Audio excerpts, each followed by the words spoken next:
Hey, what's up, y'all? This is Rodney, and I'm back. And I just wanted to come and talk about Summer House Martha's Vineyard.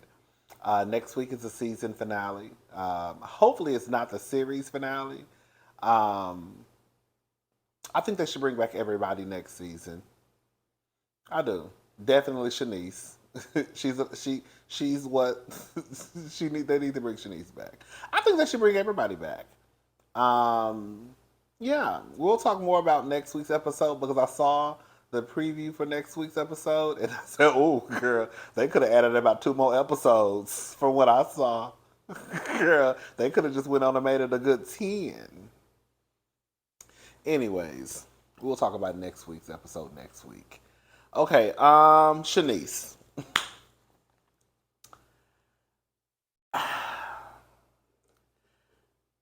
Shanice is standing over the balcony with her girls for the world to see.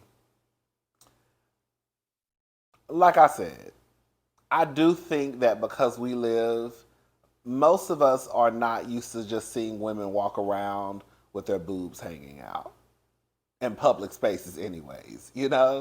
So to see a man with his shirt off, that's normal. To see a woman with her shirt off, that's kind of like, oh. But I also think that as grown people, we shouldn't act like 12-year-old horny teenage boys, right? Who ain't never seen boobies before. I get Shanice was completely butt naked in the pool. But I think what kind of drove it home for me and why I don't think it's that big of a deal with Shanice is because when Bria was speaking to her mother said, I don't think that Shanice was being provocative. Basically, that's who she is. Something along those lines. And so when Bria's mother said that, I was like, oh, so maybe Shanice really is just this free spirited person who doesn't mean any harm, and she may not be this attention seeker that I kind of thought she was, right? Because remember, like at the beginning of the season when she kind of walked out, girl. I think Amir was trying to use the restroom. She kind of walked out like with a Miss Thing was in the restroom brushing her teeth or something. I don't know, girl, washing her cat. I don't know what she was doing. She come out the bathroom with like topless. Talking about, you need to use the restroom.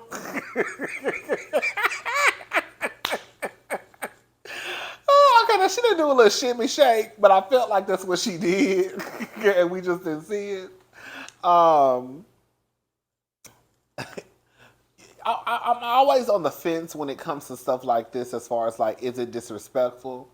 A part of me feels like women really get, you know, worked up because a part of them, y'all just don't trust y'all men. Because if you know you got a good man, Savannah, then even if Bria is walking around her butt naked, you know your man has enough self-control and enough respect for himself not to act like a 12-year-old boy who just saw boobies for the first time and not just be, you know what I'm saying? Yeah, everybody's going to look because, girl, we see somebody naked just walking around, but, girl, we're not going to make it that big of a deal. And I know my man has enough sense and knows how to behave and how to carry himself around someone like Shanice. For some reason, Bria is taking it very like to heart. She says that in the confessional, because Simon was reporting back to Bria what was going on. I said, "Come on, Missy." Um, and so in her confessional, she was like, "Well, when it happened to me, now she's doing it in front of the husbands." And then they also showed a clip of her having a one-on-one with Shanice and said, "How did you end up butt naked in a pool with Simon?" That's why I get confused. How she ended up in butt naked in a pool? Not first of all, I don't know why she's taking it like it. It just wasn't Simon. It was Simon, girl. It was Jasmine. It was the light skinned guy. What's his name? The one who got the baby. I think it was Amir. I think it was Preston. Was it? No, Amir was playing pool. Preston. It was a few people out there. You're acting like it was just a one-on-one. And you're also putting 20 on 10. Now she's doing it in front of the husbands. There is not husbands. It's only one husband. and that's Silas. And girl, I don't know why anybody will want Silas as a husband. Girl, did y'all see that preview for next week? Silas, don't make us start calling you Ike.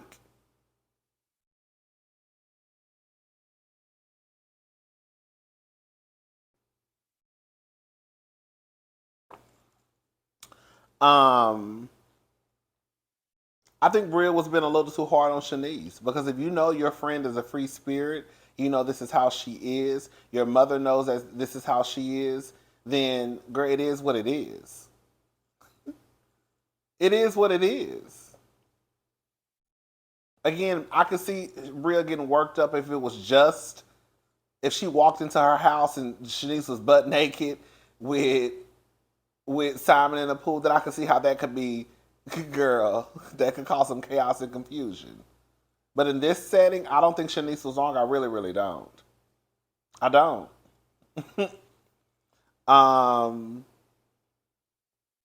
I know you're free, but it's different when men are around. Either one, y'all just don't trust y'all niggas. Simple as that. Or either two, you're insecure about something. Because you call this girl your best friend. So you know how the hell he is. Unless Shanice has done something that will make you feel like, girl, I wouldn't trust her around my man. But then again, that still goes see your man. Girl, Shanice ain't hopping on no dick unless they want her to. We gonna move on. Let's just go ahead and get into Jordan. Okay. The whole Google stuff. Okay, Alex. The whole Google stuff. Jasmine brought it up at the table. With that being said, Alex, you, from what I remember, I could be wrong, you are the one who kind of brought it into the group. And I think Preston even said that. Nigga, you brought this into the group. Yeah, we were all having conversations about it, but you introduced it to the group. And I think what's even more messed up is while I do believe that Shanice got some crazy tendencies, okay? I don't think that story was too far-fetched, okay? But with that being said, I feel where Alex messed up was when he decided to read these stories, right? And then you believe the stories, which is completely fine. But then you go into this house where you're about to be around 10 or 11 people, right? You're going to be around this person, and you basically kind of like, bitch, I don't want to fool with you. So you believe the stories, which is cool. You bring up this story multiple times.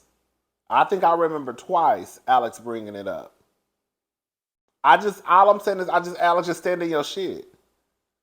You brought it up. You were letting everybody know that this is what was out there. This what was being said, and then you brought it up again because Bria went and told Shanice that you brought it up again, and now you want to run from the table now that they're holding your feet to the fire. You said the shit. Jordan kind of got a little worked up. I'm assuming because that's just her friend. Which brings me to Jordan.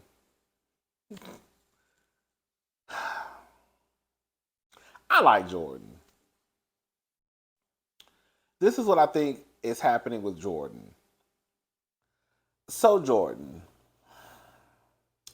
I think Jordan is a gorgeous girl. Gorgeous woman. I think that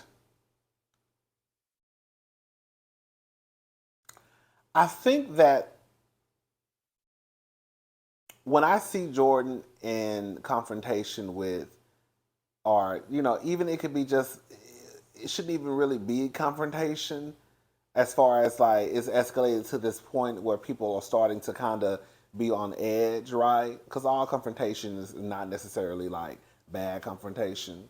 But I've noticed how whenever she's engaging with some of the men, it can go from like 0 to like 100 real quick. She did it with a guy who got kicked off the first day. And I was like, she kind of like got up in his face. She was doing a whole bunch of, and I'm like, girl, you doing a lot. You know what I'm saying? Even with Alex at the table, I felt like, Jordan, girl, your voice is kind of, I just need you to bring it down a couple of notches, right? But I think what has happened in Jordan's life, I don't know. This is what I just think in my head. I think that Jordan has been mistreated by men, and I think that she has been disrespected by men. And I think that because Jordan has probably been through those things, that at this point in her life, she's not with the bullshit when it comes to men. Right? I think that a lot of what Jordan is going through, she dumped some of that on Alex and Amir, but we're going to get into what she said in a little bit, because of what I think she's probably been through. I think that Jordan is tired of people. I ain't never heard of no Jordan until this show, so I don't know nothing about no Playboy. But I think Jordan is tired of people looking at her, even though she did pose for Playboy, as just some hoe who posed for Playboy, right? Like, I'm more than just this pretty girl who had nice tits. You see what I'm saying? But I also understood what she was saying when she was addressing Alex. I remember last week when Alex made that comment when they were out playing tennis, and he was like, y'all can't make no sexy noises. And I was like, ugh, that's kind of gross. You know what I'm saying? Like, I think I remember mentioning that in my review. Because I was kind of just like, I guess. She also she mentioned the thing about Alex saying she looked thick. Then they also played another flashback of Alex kind of making a joke. The whole joking stuff, right? I get where Jordan is coming from, because you can make a joke about me being celibate, but if I start making a joke or talking about, you not drinking, or you claim that you don't drink, right? Then it could go. Because the thing is, I think for all of us, we're all sensitive about the things that we're sensitive about. And even though I believe that Alex was joking, Jordan is probably tired, because now here we go. I've shared with these people that, I've been celibate for a year, and here you go with the bullshit, cracking jokes about something that I decided to, go on this journey of celibacy. But if Jordan was to go back and start cracking jokes about whatever Alex, has said, or all of a sudden he's this changed man and he don't treat women like this no more because he realized at one point in his life him getting with women was based off lies and deception. She could easily say, nigga, you're probably still lying and you're probably still a deceitful person. You see what I'm saying? So I'm just saying that I got what Jordan was saying, that, girl, this is my journey and you're making a joke out of it, but I haven't made a joke out of anything you told me. So take my stuff just as seriously as I take your shit. That's what I think Jordan was saying. You sexualized me more than once. She's not lying. They have. Amir comes into the conversation. She says, what did you say, Alex? Alex, what did you say Amir said earlier? The way that Alex, here we go, Alex. That's the thing, Alex, you do messy shit and you in the mess and now you don't. So Alex, you brought the information to Jordan as if Amir had basically said, that's my bitch, don't nobody touch her. Right? And you also added that in a way that stopped you or probably other people in the house from getting to know her, because Amir had already basically claimed her. So now in Jordan's head, she's like, here we go again. How the hell y'all out here in these streets claiming me and not asking me anything about the situation? Jordan was right with the shit she was saying. Sometimes Jordan's delivery is a little off, right? But once you get past the delivery and get down to what the person is saying, Jordan wasn't lying about the shit she was saying. And you can never tell somebody that their feelings are wrong, but I feel like Jordan's feelings were right too. Now, do I think that she was piling a lot of that stuff? And this is just like probably years and years and years and years and years and years of stuff, right? And now it's kind of like, okay, this was, what do they say, the straw that broke the camel's back? I do believe that that's a possibility too, but I don't think that takes away from what's happening in this moment. And in this moment, I'm telling you that y'all have sexualized me. Yes, you have. Y'all have treated me like I was a piece of meat. Yes, you have. Because Alex, you even said that stopped you. That either stopped you or could stop other people in the house from getting to know me, because Amir had already said that basically that's my girl. I feel like Jordan was right. I feel like Jordan was right. I do. You have to look at it through a lens of, if you walk into a house, right, and you're here to get to know these people, possibly something could happen. And then on top of that, it's like they're ignoring the fact that Jordan has said that she's celibate, right? By saying, "Oh, Amir said he gonna get what he Amir is taking claim over you," as if like she's a piece of property or something. I just feel like Jordan wasn't. I don't think that Jordan was wrong. Again, you can't tell somebody if they're wrong in their feelings, but I don't think Jordan was wrong in her feelings at all. Um,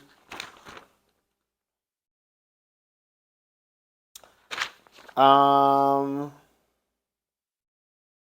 Silas and Jasmine. Silas acted a fool because I guess Jasmine messed up his pants. I don't know, child. This is a thing. Silas wants a certain type of woman as his wife. I don't think Jasmine is that person.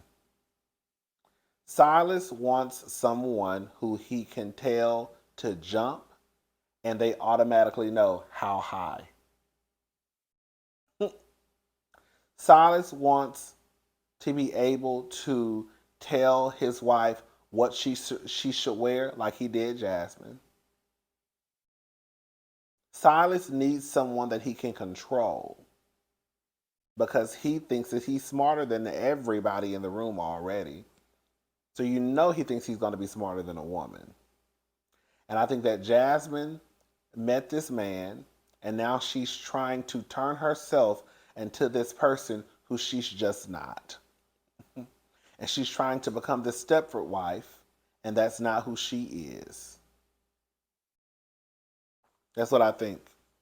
I think Silas is a goddamn hot ass mess. And I didn't like the way he was walking up behind her next week. I know I'm getting ahead of myself. I didn't like the way he was walking up behind her in that bathroom.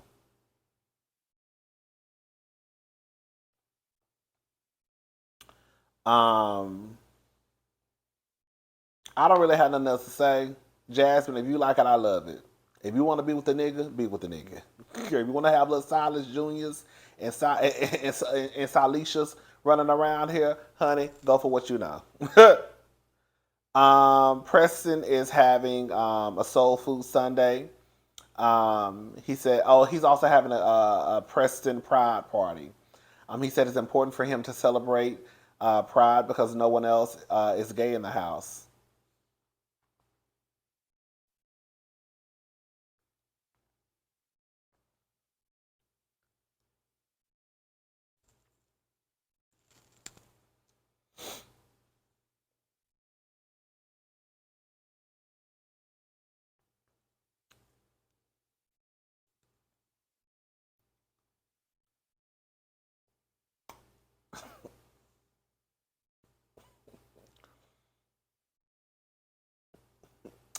So Preston's the only gay one in the house. Shout out to Preston.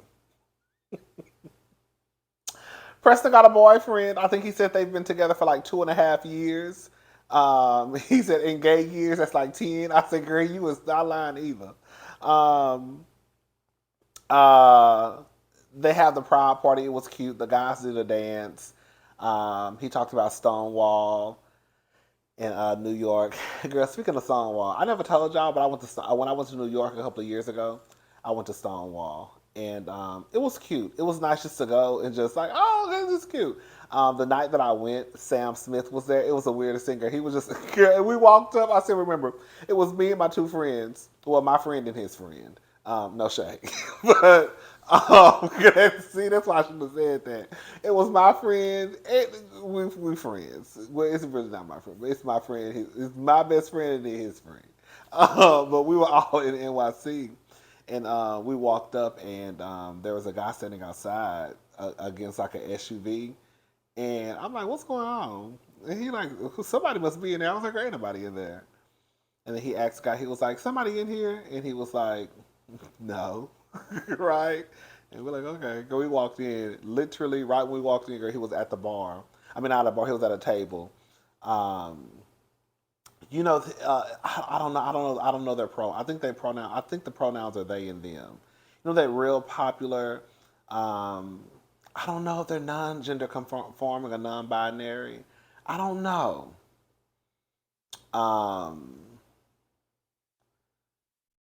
Y'all know who I'm talking about. I wish I knew their name. I don't know. Anyways, he was sitting. Sam was sitting at a table with them, and it was somebody else, some black person. And I was like, oh my god, I go Sam Smith. Anyways, and then afterwards he says, Preston says, "Do you want to circle back and talk about my pants?" And then this is after everybody's going to bed. Why would we talk about that? Girl. Not Preston. Did I say Preston? Silas. Silas asked Jasmine, "Do you want to circle back and talk about my pants?" Girl, Jasmine, girl, good luck. Bitch, you gonna need it. But I tell you, girl, you got a nigga on your hands. Girl, he gonna wear your ass out. You hear me, girl? Silas is crazy. Bitch, get your panties, get your bras, get your good pair of heels. Girl, the other shit, you can leave. Get all your good shit and run for the hills. Girl, Silas gonna wear your ass out. Girl, you trying to stay with that man forever? Forever, ever? Girl, go get an annulment and girl, act like you ain't never known that man. Silas is cuckoo for Cocoa Puffs. Girl, you want to have a conversation about some pants? No! Fuck you and fuck them pants. Girl, as my grandmother called it, britches. Girl, I don't want to talk about no goddamn britches. It's time to go to sleep. No! And then the next day, I think he tells her he needs to use her toothbrush because he used his toothbrush to fix the pants. And then she goes downstairs and cooks him something to eat. And then I guess it has starch on the plate. He's not a big starch person, and he doesn't eat the food. Girl, let me say something, girl. If that's what she want, that's what she want. Shout out to Jasmine. At least she got a man. Girl, at least she got a man. Hey, okay? I ain't got no man. Jasmine got one, and she married. She got chose, huh? Anyways, I'm gone. I'll talk to y'all later. Bye.